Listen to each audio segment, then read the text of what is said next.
Iron Man 2. Tony Stark, I Am Iron Man, is dying.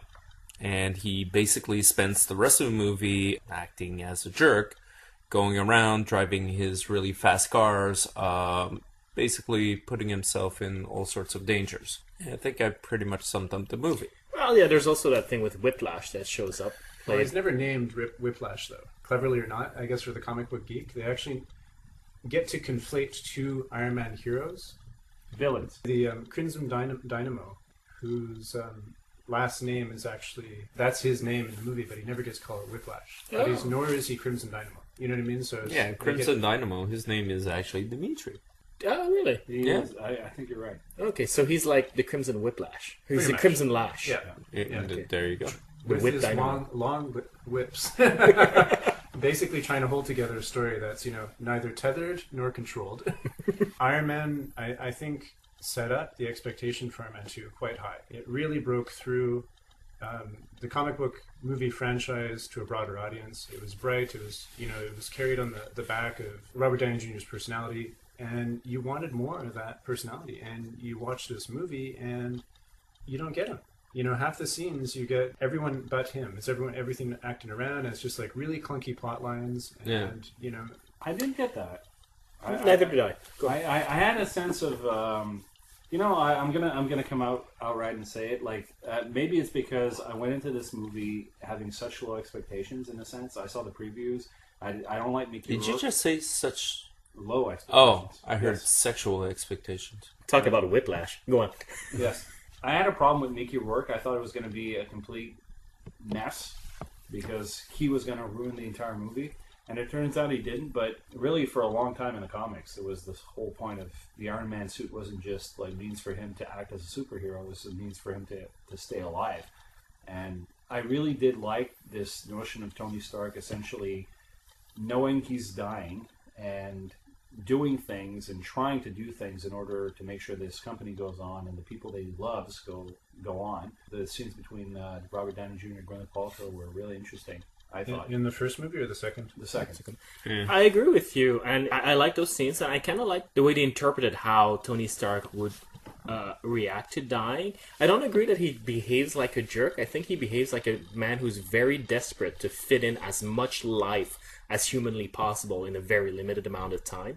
And I thought that was kind of charming that, a lot of times when you have the heroes knowing that they're dying, they're worried about their legacy and trying to, I gotta correct this and that. And he's just trying to shove as much stuff as possible because he just loves life that much. Absolutely. And I love that. I thought that was super charming. And it's just too bad we didn't get more of it, in my opinion. I thought that was too bad. He wasn't necessarily whining about his faith, in a sense. He was he's a complete type A personality, going through the motions, setting up like Pepper Potts as leader of his company, and it's almost like you would get a sense that somebody else would be like freaking out and going, "Oh my God, I can't believe I'm..." No, he's thinking like 3 steps ahead, and he's like, that's fine. I'll start driving in Monaco and maybe kill myself, but if I do, who cares? But in the meantime, I'm having a blast, I'm having a great time, and I'm going to make sure that the people I care about are going to be there and are going to be taken care of after I'm gone, even if in the case of Pepper Potts is essentially keeping a whole bunch of problems on You didn't have a problem with the whole scene of him being drunk and acting, and then the sock and rock'em robots there fighting each other? A tad silly, to be sure, but in the context of an action summer blockbuster, he's unstable. It's getting to him. It's really starting to sink in. And at the same time, though, he sets up this whole confrontation really to give the suit to his buddy. So he doesn't give the suit. The buddy just kind of flies away with it. But No, I agree with Frank's interpretation of it. He lets him. He goads him into grabbing the suit and then taking off with it because he's not going to fork it over to the U.S. government, but at the same time, again, he's thinking legacy and he's thinking, I'm not always going to be there. He's providing a context where he can give it to Rhodey while bypassing the U.S. government and saving face for everyone. That's what he's doing. Really? I didn't read it that way. I definitely had the sense. I had the sense. He was setting up this entire fight to essentially, look, I'm not going to give the suit over, but really, you're my buddy. You can fly the suit, and I'm not going to be there. Because the dialogue also points it out after the fact, where they go like, didn't I kind of get it easily? Like, wouldn't he have fail-safes? And like they make a point of pointing it out to show you like something's afoot. By the way, I didn't like the film, but I did like Sam Rockwell. See, I hated Sam Rockwell. I really liked him. I thought he was funny.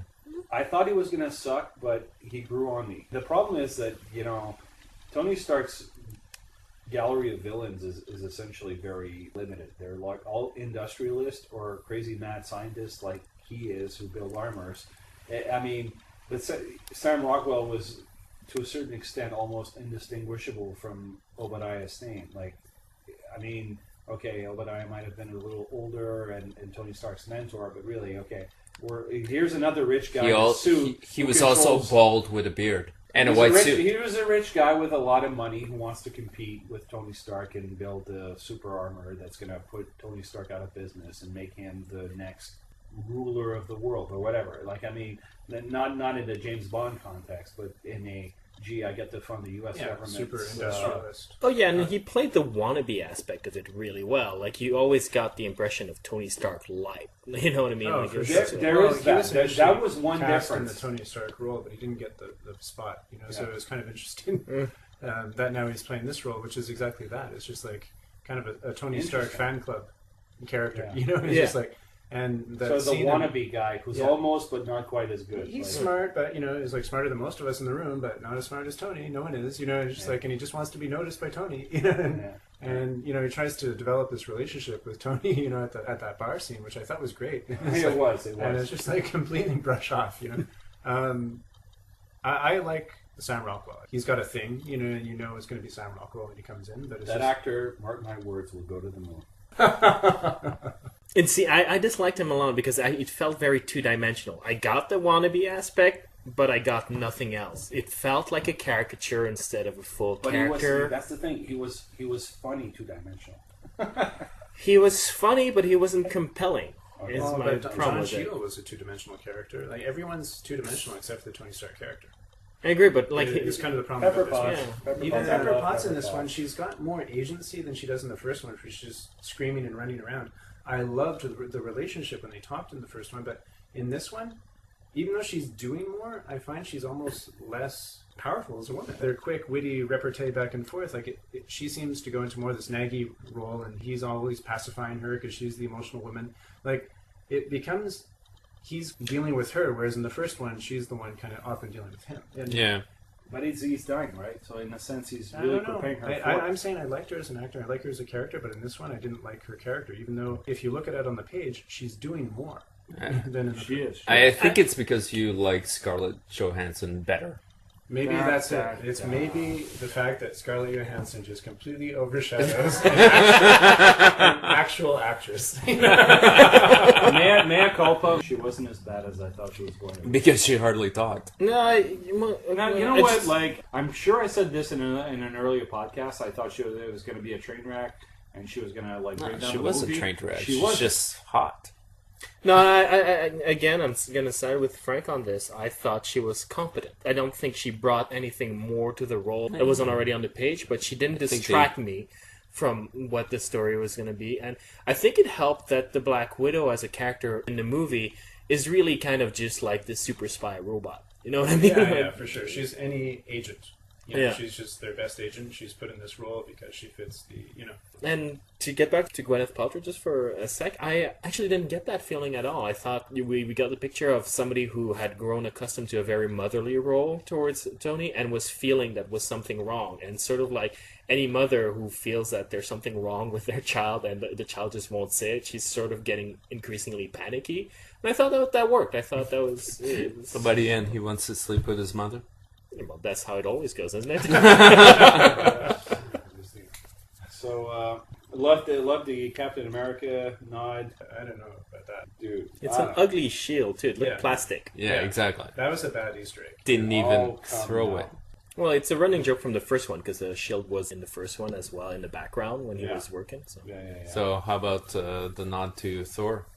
Well, this is actually interesting that you bring it up, because we're going to devote the next 2 hours of the podcast on that particular point. Now, I'm joking. The thing is, the Iron Man franchise is really taking off, and they've got Robert Downey Jr., which will essentially guarantee success. I mean, in this particular role, so Iron Man really is the perfect vehicle to sort of unite all those storylines. They've done the Hulk, they've done a post credits scene, but right now they're not going to be doing more Hulk movies. Oh, there's a pre-credit scene, by the way, for Hulk. In terms of franchise, I agree. You know what I mean? I think Iron Man's really their least They're the alienating. flagship. It's their least alienating of heroes. You know, like, and it's because it's a regular person. He's got a job, and by his own wits and wherewithal, he develops this tool, and he gets himself into situations. Now, Well, I'd say the Playboy Everything aspect helps. what's that? The Playboy aspect, the rich Well, guy, yeah, you know what I mean. He's certainly awesome. he's the sparkling wit that we want to be in this time of recession for sure.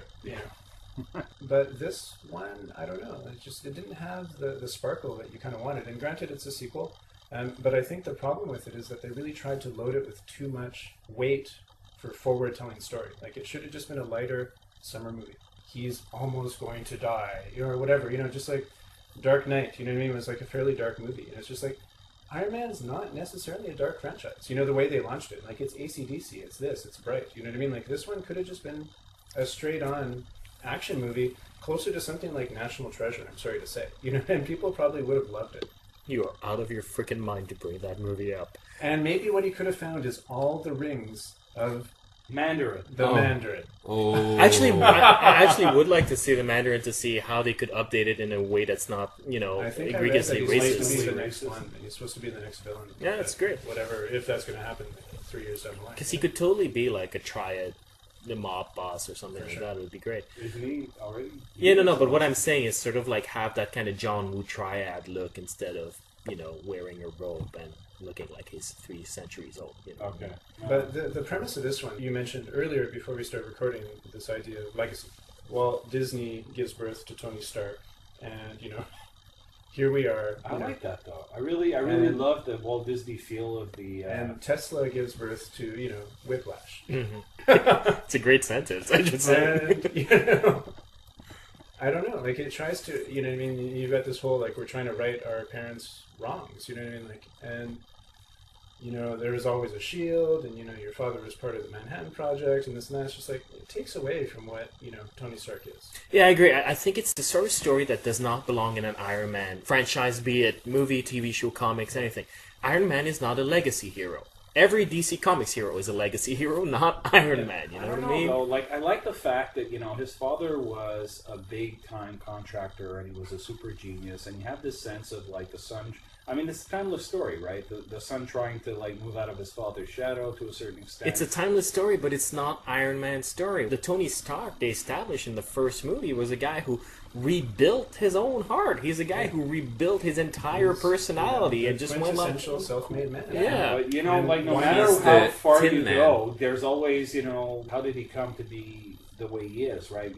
But then he's not a self-man-made anymore. Now he's a product of his father, and it bugs me because that's not what Iron Man is supposed to celebrate. It's what the character was originally meant to be, though. No, it's not. Well, in the comics, No, it's not. yeah, he was born into money. He was born into money, but he remade he himself after he went to Vietnam. And his father never really showed up again.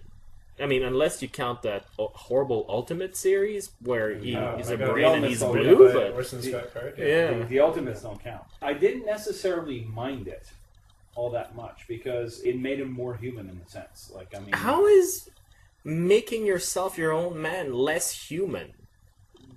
I'm not saying it's less. All I'm saying is that to a certain extent, it doesn't matter how much of a genius he is. At the end of the day, he has that moment in the movie. The thing is, you're watching this, and you know what? It just, like, as soon as I saw that, I'm like, oh, this genius father who is so much more involved in, like, the beginning of S.H.I.E.L.D. and this and that, he is going to be the reason that there's a Captain America. I don't necessarily mind that. It's just what I'm thinking. It's a really big risk that Marvel is doing with setting up everything for the Avenger movies.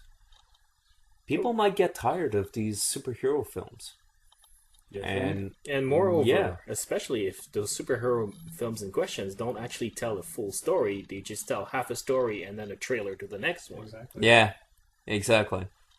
I think it's not going to live up to the expectation, and people are going to be I don't disappointed. find that it was half a story. Like, I mean, it wasn't much of a story, I will say that, but I think it's fairly self-contained. I mean, Well, I was actually surprised because, like, with Sam Rockwell being in, it threw in an added complication, which I thought they were going to focus on the Whiplash / Crimson Dynamo. Well, I'm glad Sam Rockwell didn't put on a suit and start being part of the evil bad guy thing. You know what I mean? Like, he was played well, and he was kind of like second string, like, foil. Yeah, but Jeff Bridges did it in the last film. Exactly. They knew that was a bad idea. actually, that was fine and fitting for that movie. Yeah, but it was, that battle scene was like the weakest, True, but actually, talking about the fight scenes, some of the action set pieces are really cool. I like the one during the race. Yeah, that was a good one. It was a good first 30 minutes to the movie. It was like, really you're funny. into it, and Yeah. it was like, wow, this is cool. But the thing is, Jon Favreau still doesn't know how to escalate an action film. It's like an action film is sort of like a joke. You escalate towards the punchline. The punchline is your biggest, most exciting set piece ever. The one that's going to make your jaw drop, make you go like, oh my god, bullet time, And he completely screwed the pooch in terms of spacing, because near the end, what happens is that he fights a gazillion robots in actually quite a creative set piece, because there's this nice bit where Rhodey is sort of stuck following him and giving him like some insight on how close he is to catching that up. was a nice conceit. I like that was super cool. And it's like, oh, that got cooler, and then more robots, and that got cooler, and that cooler, and then the big bad guy finally shows up, and you're like, all right, this is it. And then no, it's like I have to say that, like, all the major bad guys in Iron Man movies fall pretty damn fast. No, it's not the notion of the bad guy, it's just the way the action was staged. It's sort of like getting drunk and hooking up with a girl and then sobering up just before she gets naked, It's... Oh, she doesn't look that nice anymore. I just keep my head down and don't. Power through. Okay. See, that was Eric. That was not me. I did not say that. I'm a lover. Okay. The Crimson Dynamo. You just stop it. This is why people tune in. Look, I started it, so I'm not going to start criticizing anyone. But... That's right. You opened those legs.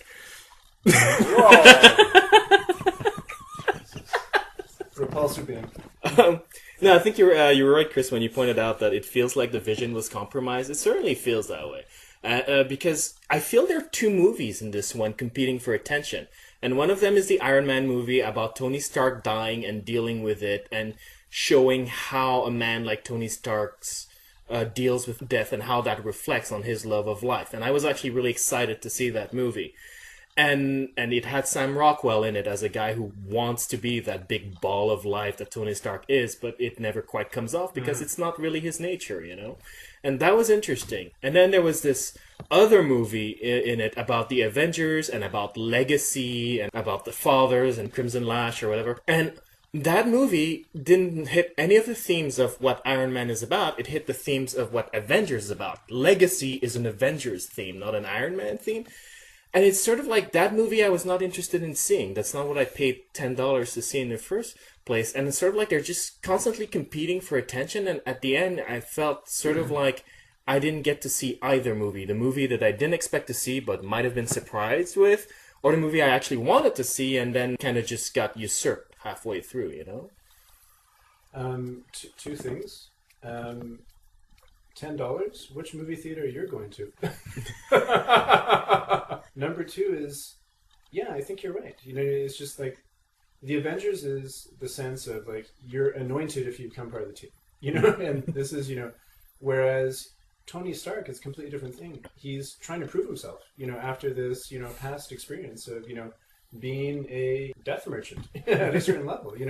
And he's trying, but it's just like we're not at the point so soon where the Avengers should be knocking at his door and there should be that much clutter. Like, we should be following his story. No, but he's the rallying point, though. No, I know. I agree. You know what I mean? But it's just at this point in the franchise. And I'm saying from the point of view of someone who has read the comics and knows the storyline, and I can follow and I can fill the holes.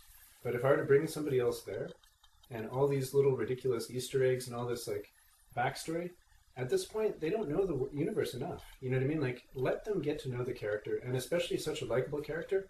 lure them in for one more movie. You know, and I think they made the mistake of giving this one too much freight, is what it comes down to. You know, and it could have been good, but they tried to make it a little bit too serious. You know, and it should have been a little bit more frivolous. And I think the frivolousness of it would have ushered in more movies. You know what I mean? And I think this one, though, is going to be the beginning of The Estranging. I agree with that. I'm a fan of the light summer movie.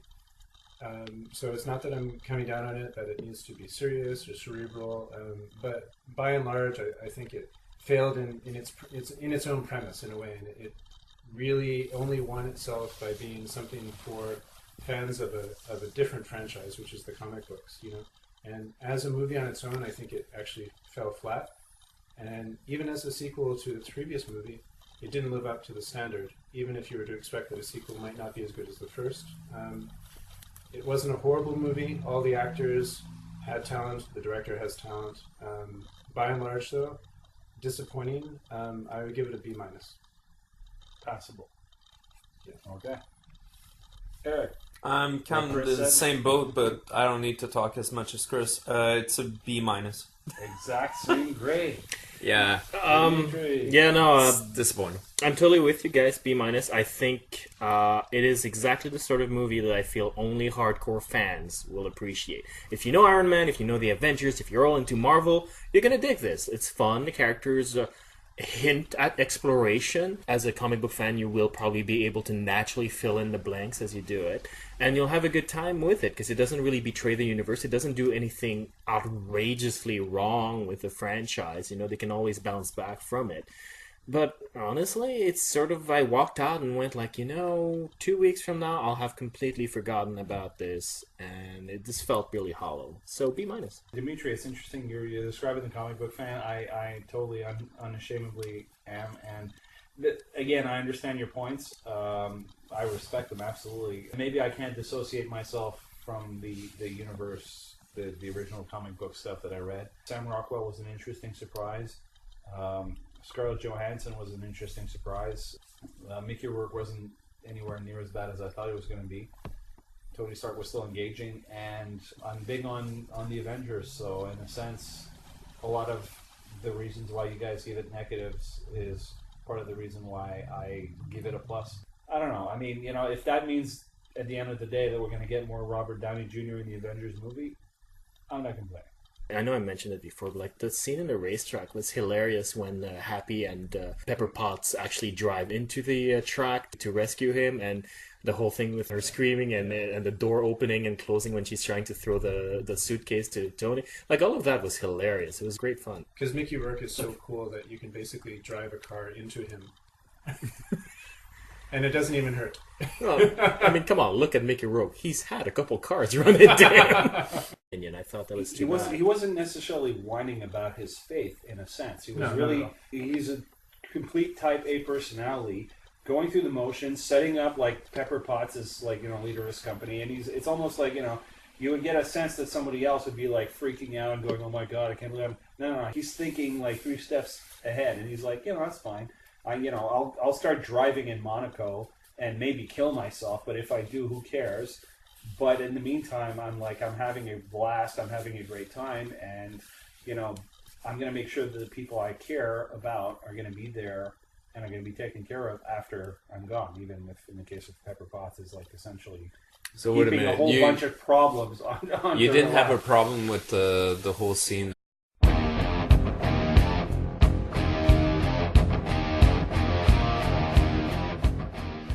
Iron Man 2. Tony Stark, I Am Iron Man, is dying.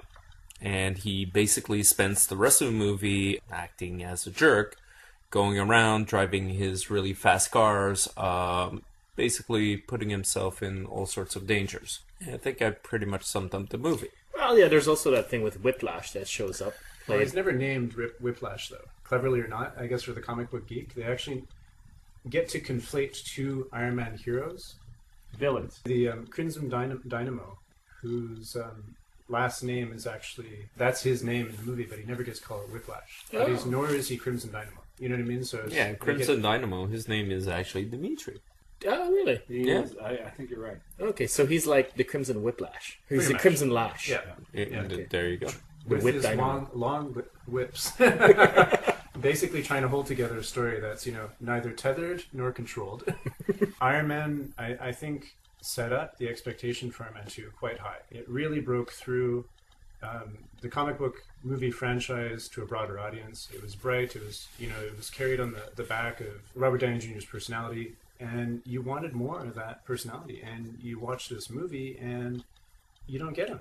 Half the scenes you get everyone but him. It's everything acting around. And it's just like really clunky plot lines, and I didn't get that. I to make sure this company goes on and the people that he loves go on. The scenes between Robert Downey Jr. and Gwyneth Paltrow were really interesting. I thought in the first movie or the second? The second. Yeah. I agree with you, and I like those scenes, and I kind of like the way they interpreted how Tony Stark would react to dying. I don't agree that he behaves like a jerk. I think he behaves like a man who's very desperate to fit in as much life as humanly possible in a very limited amount of time.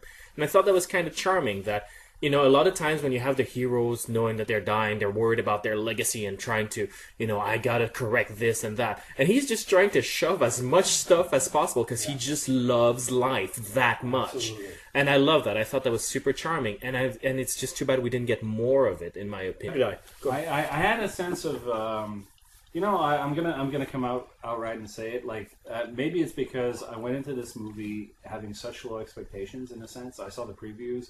I don't like Mickey Rourke. Did you just say such low expectations? Oh, I heard Yes. sexual expectations. Talk about a whiplash. Go on. Yes.